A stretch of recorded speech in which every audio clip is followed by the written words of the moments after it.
Bad people are loved by the productivity gods, and it might seem weird to you for some reason because you've been taught your whole entire life that just be a good person, good things will happen to you, you'll get a bunch of favors, and just you like karma's gonna be on your side, right? But it's not really like that. You probably notice a bunch of these like narcissistic, sociopathic people that they're the high achievers. They're the people who actually get shit done. They're always the people who are the millionaires, who are the mega athletes, the celebrities. You know, there's a reason people say don't meet your heroes. It's because they're most likely dickheads. Just like this guy, who represents the bad person in this dichotomy. And people say he's arrogant, he's a dickhead, and he's never has time for anything. And that's the truth. Regardless, he's the one who actually gets his dreams. Well, this guy who's kind and helpful and so nice, and all of these good traits, he doesn't really get that much done. So we're going to delve into why this is the case, how to become a bad person, but not necessarily in the way as you might imagine as this distinct example that I wrote out, just how to like characterize those traits which actually matter into productivity and how to maybe lean into them from time to time in order to become productive. And why you really need to do this, because if you don't, you're just going to be the guy who people say, oh no, he's so nice, oh no, everything. Yeah, you're not going to be close to your dreams.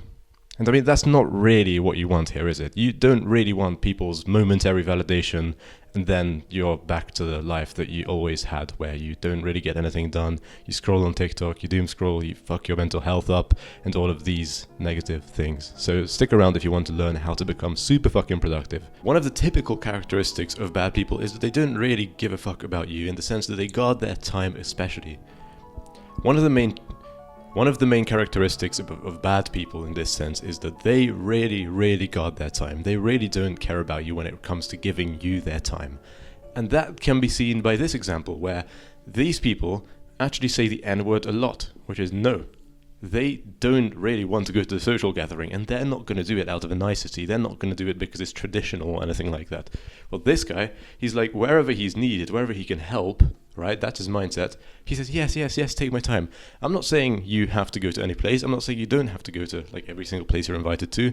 Saying yes can be very useful when you want to be learning new experiences and just getting out of your comfort zone. But once you realize that you should be focused on skill acquisition, you should be focused on whatever you want to do, whatever that's purposeful for you, however you want to get ahead in life, it's really important to get this done. Another thing about saying no is that subconsciously you keep all of these tabs on people. You're like, okay, where is that guy? I remember he went to university, but what's he doing? The more people you keep tabs on, just like if you had tabs open on the computer where you're like subconsciously in your RAM, but that you're not like consciously, you're still processing what's happening. Your computer's still like understanding what's happening in that other tab that you have open. Just like that, these people who care about other people and they're like, oh, I wonder what that guy's doing. Maybe we should get a coffee sometime. He's always focused on other people, and although he's not consciously thinking about it, he always has this fleeting thought of, oh, what's that guy doing? Oh, what's that guy doing? Well, this guy, all he thinks about is his business. All he thinks about is how he can get ahead. Again, am I glorifying it? Maybe. Am I saying you need to do that? No, definitely not. But this is, if you want to get ahead, if you want to be 100% productive, a much better approach. I wouldn't want to live like this for my whole life, but maybe for a period of time, if you don't want to keep like 100 tabs open just to fuck up your subconscious RAM, don't be like this guy. And the other thing is that this guy actually is focused on himself, and that makes him not focused on others, not caring about validation. Well, this good person here is focused on this, and for that reason, he fills up his buckets in the wrong order. I was reading the diary of the CEO, of a CEO, and the first chapter says, the guy who wrote it, the author, actually asked like a guru or something, I'm not 100% certain on the story, but it was something like this, of if he should help and be like purposeful and a philanthropist, or he should go into entrepreneurship. And the guru said, my child or something, you cannot pour from empty buckets. That was the gist of it. You cannot pour from empty buckets. And this phrase has stuck with me ever since, because just think of it. If you're broke, if you don't have a relationship, if you don't have anything that's really gratifying yourself in life, not only will you be low mood, low energy, etc., especially if you attribute some of your success and self-worth to those things, but the thing is, you won't really give good relationship advice, you won't really give good financial advice. And well, everyone in the 20s especially is figuring those things out mainly. I mean, what kind of help will you be able to lend, even if some people need your help right away? Like, are you really going to give the best advice? Probably not. So the thing is, if you start filling your buckets, that's how you end up being a person that can help later on in the line. And you might say that, oh no, but I need to spend time with these people and I need to spend time with these other people. And that's sure, like that's fine. But imagine if your girlfriend or significant other wants to spend more time with you and they're like, why are you not spending time with me? Why are you not spending time with me? You can say, hey, I'm going to be focused on my business because that's just what I'm thinking about. That's just what's taking up most of my mental bandwidth nowadays. The thing is, if I spend more time with you, I'm not going to be present. I'm going to be thinking about my business, and I think that's the worst place to be. Some place that I don't want to be because I'm thinking about something else. So how about this? We meet once or twice a week, but then I'm going to be 100% present. I think that's a fair trade. And they're probably going to say, yeah, that does sound fair, because then you're actually going to give me your undivided attention, and we will be together. And then on your spare time, you can do whatever the fuck you want. That's probably a better way to go about it and to limit your time, because if you're constantly, like, your phone's on your fucking desk while you're working, you're getting notifications at any time someone wants you, that's how simply they get your time. It's not good for any of you, because you're going to be scattered, you're not going to be making any progress, and probably the level of advice and the level of presence you're going to be able to give to the people around you is going to be diminished. And lastly, this person is stuck in this mindset of, oh no, I need to help these people because they need my help, they need my attention. Oh no, what? Yeah, how can I be kind? How can I be kind? Probably as a defense mechanism. Now, this might be a bit tough on some people. I used to be like this. This is why I can say it so confidently. People pleasing is often a defense mechanism. First of all, it's not healthy, and there's a lot of trauma that comes with it. But that's another topic. I'm not going to delve into that too deep.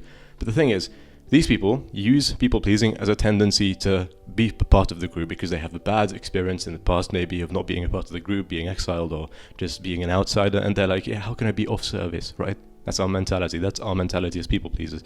Instead of filling our buckets in the right order, which is still from the same book, which says, what you know first, you have to understand that you need to learn knowledge, then you have to acquire skills, which is what you can do, then you need to network, which says basically who you know, then what you have and actually acquire resources, and finally you can focus on what they think of you and get a reputation. The thing is, these people are stuck in this. They want to shortcut the equation and they want to jump from this to this instantly. Or fuck it, not even from this to this. They just want to jump to this right away. They're just like, okay, how can I improve what other people think of me? But brother, if you don't have anything of value to offer, it's just the tough reality of this world. People will not think of you too highly, apart from your mother, maybe. That's the only person who will give you unconditional love. So the thing is, this person is like, okay, I'm in this world, I am mainly judged by what I have. And that's fine, because I really want to get that anyway. So how can I get it? I need to acquire skills, I need to pour into my buckets first, and after that I can pour into other buckets. I can help other people out, but I can't pour from empty buckets.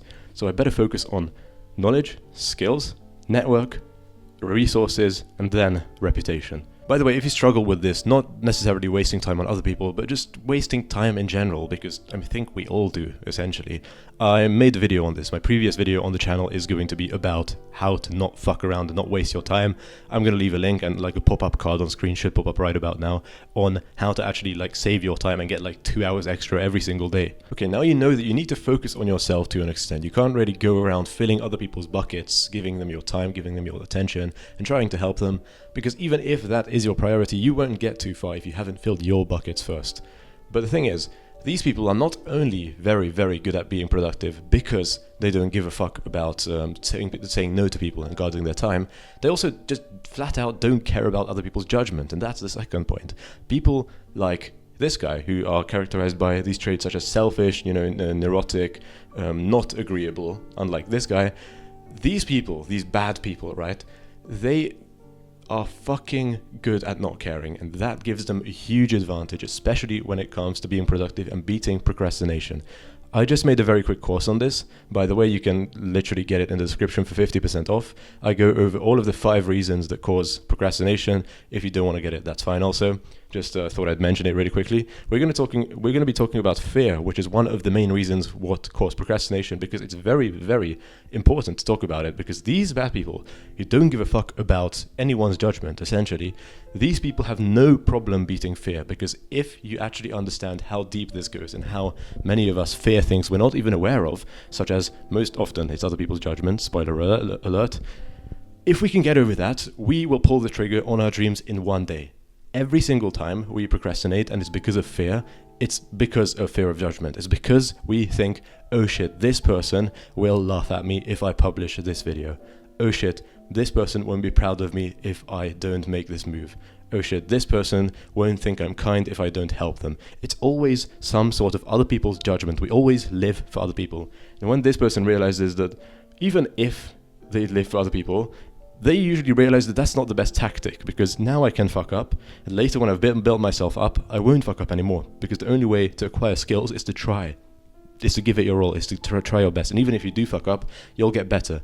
And this person who's always trying to people please and always trying to just, stay safe and take the risk-free path, they won't end up acquiring the skills that this person acquires. And 5 years later, this person won't fuck up anymore because he's tried and he's put in the reps. But the thing is, even if he does fuck up, he doesn't give a shit. He doesn't care. He always launches his V0 before anyone else. He always puts his work out to the market. He doesn't have imposter syndrome. Why would he be the imposter? He doesn't even believe in being the imposter. He always thinks that he is the shit. And also, these people don't really have problems breaking societal norms, like not going to a funeral or not going to a wedding, because just, that would be weird, not going to a funeral or a wedding, right? But this person's like, that really wouldn't affect me if I went. That just would be a social nicety. And they don't really give a shit about social niceties. Now, I'm not saying, again, you'd have to take every single tip I'm giving you in this video, because I usually go to the weddings I'm invited to. I'm not that fucking degenerate when it comes to productivity. But this is genuinely one of those characteristics which resembles high performers. And these people don't care about unenforced laws or even shit like this. When I used to be in high school, I always went on the buses that had, like, we knew kind of which bus lines had reinforcement of these like laws, where they checked your tickets, right? And I just had such a conscientiousness about myself, and I was like, okay, no, I gotta buy a ticket. No, fuck, I don't have a ticket. I knew no one was ever going to check if I had a ticket on that bus line, yet I bought one because I was such a good boy, right? I was always I had to follow every single law and everything, and I had these friends around me who were, more of the cool kids. I was more of the nerdy kid, and they were like, yeah, well, what the fuck are you doing? Like, they never check. I don't even have like a pass for this line. And I was just looking at them, no, you can't do that. Okay, I don't care, I'm gonna buy my ticket anyway. These people don't give a fuck, okay? These bad people, as we like to call them, it's usually a defense mechanism. They're not like objectively fucking bad. But the point is, these people don't give a fuck. They understand the reality for what it is. They objectively see reality, and they don't really give a shit about these unenforced things or these niceties or being agreeable. This is the way that they have time, and they don't really waste time on anything that doesn't benefit them. And finally, these narcissistic belief systems that they employ about themselves helps them, because beliefs that don't serve you essentially don't really serve you, just as it sounds. These people believe shit like, I'm the best. That's why we label them as arrogant, as selfish, because they always put themselves ahead of other people. And although, again, this might not be 100% truthful, it might not be 100% nice, it might not be what you want to hear, this is the truth. If you have a belief, then that ends up reinforcing in reality most of the time. This is why luckier people who say that they are luckier, who are optimistic, actually end up becoming luckier, because they see these kind of things in real life. There's an experiment that I read in a British newspaper where they hid coupon codes into these newspapers, or like lottery numbers or whatever, like something like that, which was like financially an opportunity. They could get money from it. And the luckier people, who were like self-proclaimed optimists, actually ended up finding those codes much faster than the pessimists, because they just have an outlook to life that is helping them find these kind of lucky events, I guess. And there was another one where people who were self-proclaimed optimists found actually like bills on the floor. They literally saw like $10 bills or whatever it was on the floor much sooner than these pessimists would. And it's the same way. Just another example, imagine if you had the belief that you need to eat a lot of protein if you want to get jacked. Now, from that point on, where you actually research it a bit and you actually start to believe it 100% sure, because you've seen the bodybuilders, you've seen what they eat, oh shit, that has protein in it. Okay, you look at the research, okay, it's like, I don't know, 1 gram per kilo of 2 grams per kilo of body weight, and then you start believing it, and now you're like, okay, I have this belief that protein equals gains if I train in the gym also. Next time you go to the supermarket, you're going to be looking at the back of the packaging, and you're going to be like, okay, 26 grams of protein per 100 G. That seems kind of nice. Okay, I'm going to buy that. That seems to reinforce itself in reality. Just because you have this belief, now in your subconscious mind, you're going to have conscious thoughts that come up from that. This is your subconscious mind. And you have your conscious mind, this tiny bit of your subconscious mind. And now, because you have this belief in here somewhere, this belief will have thoughts shifting into your conscious mind about it. So if you have this belief, you will just genuinely see opportunities in real life that resemble that belief.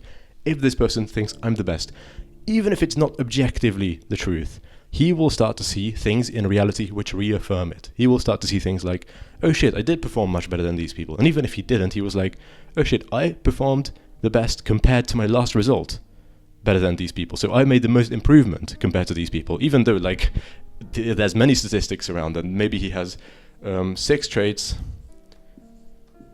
and maybe 3 of these are good traits. I'm just going to put a tick mark into these, and 3 of these are bad traits. All he's going to do, all his brain is going to do, is he's going to focus on these ones. He's going to focus on the good traits.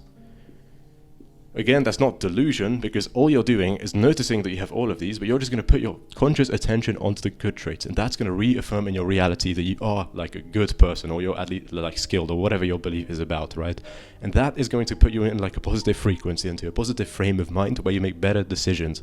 Imagine if you were like this guy and you were like, oh well, I guess I'm just the worst in this class. Okay, oh well, I guess I'm just the dumbest. And you focused on the negatives. Like, what do you think your reality would look like? Do you think you would honestly like be too fulfilled? Do you think you'd be making the best decisions in this kind of state? Do you think athletes, before they put in their best performance, look at their fucking fail compilations or something? Look at their fail montages? No, they look at their best times. They look at the times where they actually scored the hole-in-one, or scored the game-winning penalty kick, or whatever. It's always these kind of things. So this person, although it might be narcissistic, which it is, and although it might be egotistic and everything, they have these beliefs which help them nonchalantly. They don't give a shit about any other people. They are just like, this will help me. I'm the best. I'm going to fucking crush it. Finally, I'll close this lecture off with saying this. Most people who label this guy as bad are actually using it as a defense mechanism. Because honestly, everything I've said in this video, you could frame it in a way where it isn't actually that negative, it isn't actually that bad, because spending 1 or 2 days with your girlfriend because you think it will be much more quality time, you could say it's selfish because you're saying no to these opportunities of love and everything, but the thing is, it could be good, it could be genuinely better experience for both of you. Now, I'm not saying it's for everyone, but I'm saying it possibly is a good thing. Also, if you don't go out every single week to drink with your buddies, and in 5 years' time, you're going to be much more wise and you're going to help them with career opportunities, maybe you're going to give them financial help or anything, that, again, might not be that detrimental to them. You might not be the evil person there. And if you just have this mindset and you're not harming anyone, I mean, who is to say that you're an evil person? So the thing is, saying that this person's bad is usually a defense mechanism. It's usually a defense mechanism by those people who usually want to put this person down and tell them that, oh no, he's just bad, and that's why, yeah, I'm poor, but he's rich because he's bad. Yeah, I'm a better person. You understand how this usually labeling people as good or bad is usually just an instant way to disqualify them and instantly put ourselves above them. It's a way to judge them, essentially. So what we need to do is to get rid of this. First of all, either we need to become bad ourselves and be on this level and be like, you know what, I'm bad as well. We all have bad tendencies. I'm just going to fucking own it, and I'm just going to rise to his level and beat him at his own game. Or we can drop this idea that all people who are successful need to be bad for some reason, because this way, if we believe that ego, narcissism, I'm not going to write the whole thing out, arrogance, if we believe that these traits all are like mandatory in order to be successful, and we don't want to possess these traits, do you think we're going to become successful? Do you understand how a lot of this is actually just a big defense mechanism by the masses? If you tell yourself that, oh no, these people need to be bad, these people are horrible, these people are evil, yes, some of them are, I'm sure some of them are, but the thing is, if we actually believe that we need these traits if we want to be, fucking hell, my pen's not working, if we need these traits if we want to be successful, and we don't want to put on these traits, well, you can imagine when we're going to be successful. If this equals success, and we don't want to be, this is us, we don't want to be that, sorry, that's going to be an equal sign crossed over, fuck me, then we're not going to be this either. How do you expect us to be hit this? How do you expect us to get into success and get into that mindset if we associate these traits with success? So either you can just drop the belief and be like, okay, these people, although we've talked about them as bad, and although we've put this huge negative label on them, maybe they're not that bad after all. Maybe they're just doing things that are in their best interest. But aren't we all, after all? The people pleaser person, he's still acting in his self-interest. He's skipping all the buckets and going to, how can I be perceived by other people the best I can, because he wants the best for himself. It's just another mental model that he's living by. So essentially, all this guy's doing, although we label him as bad, is putting himself first so he can put others ahead later. Now, are some people putting themselves first for their whole life and just being bad people? Yes, sure. But generalizing and rationalizing and saying all successful people are bad and all successful people are egotists and narcissists and arrogant and I could never be that is a sorry excuse. So regardless, if you really just have a calling to help people and that's your purpose, or you just want to be super successful and a high achiever in life, it's probably in your best interest to adopt some of these traits and become very, very careful of who you give your time to. Actually stop giving a fuck about what people think of you now, because that's the only way to develop skills, and have some beliefs, or at least start having some beliefs which actually help you in life, and focus on the positives.